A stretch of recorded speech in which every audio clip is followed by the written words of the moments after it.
वारो उन असांजो छोकिरो वठी मज़ूरीअ ते वञे पियो कराची टिकेट कटाइण आयो सखर मां खणी वञी त असांखे चयईं त 2 लख रुपयनि जा ॾियो। उन वरी मोकिलियो नून सूबेदार ॾे आबासी निसार अहमद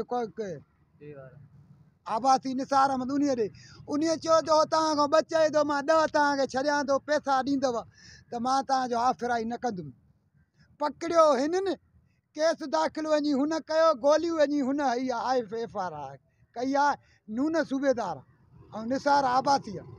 असां सां इंसाफ़ खपियो वञे। मज़ूर माण्हू काॾे वञनि त निसार नून चए पियो त मां साईं कुर्शेद शाह खे बि न मञींदुमि मां पैसा वठंदो आहियां न त मां पैसा न ॾींदव तव्हां क़ौम जे करे तव्हां शरण खे मां हाफ़िराई कंदुमि। असां सां गौर छो वञे। सिंध IG खे अपील आहे साईं मुराद अली शाह खे अपील आहे अहिड़ी बेवाजिबी असां सां छो थी थिए।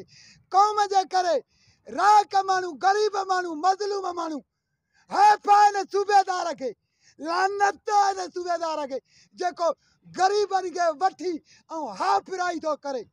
केतिरा कंदे केतिरा तूं शर्म मारे मारींदे मार पर को ॾोह जो ॾोहारी हुजे। मज़दूरी तबिके ते वञनि था साईं अहिड़ो ज़ुल्म। असांजो सिंध IG खे अपील आहे साईं मुराद अली शाह खे अपील आहे त असां सां हक़ छो वञे नाजाइज़ी असां सां न थी वञे। छोरा ॿार माउ हुनजी मरी वई आहे पीउ हुनजो आख़िर खां नाबीद आहे 12 सालनि जो छोकिरो वठी पैसा ॾियो त वाह भला न त तव्हां क़ौम में था लोड़ियो। साईं जेको करे सो लोड़े। हाणे उहो पंहिंजा बचा पाले पीउ अंधो मंडो माउ मुएला छोरा ॿार आहे। इहो असांजो छोकिरो कराची कमाईंदो नंढी उमिरि अथसि तक़रीबन 13-14 साल उमिरि अथसि। हाणे बि जेल में पियो आहे हाफ़िराई कयो आहे। ए वारनि पकड़ियो आहे। ए वारनि छाजे करे पकड़ियो क़ौमियत जे करे हिन शर सॾायो आहे।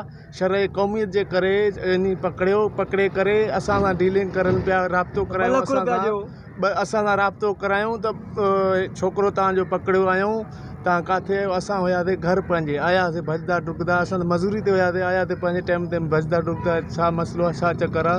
ऐं हिननि इहा ई ॻाल्हि कई त तव्हां शर आहियो ॾोहारी आहियो जेको आहे सो 2 लख रुपया ॾियो तव्हांखे पोइ छॾियो वेंदो छोकिरो। ए वारनि पकड़ियो निसार नून ऐं सिकंदर इहे ॿई ए वारनि पकड़ियो। सी वारनि ॾे वरी इन्हनि मोकिलियो असांखे। हाणे चई तव्हां सी वारनि ॾे वञो।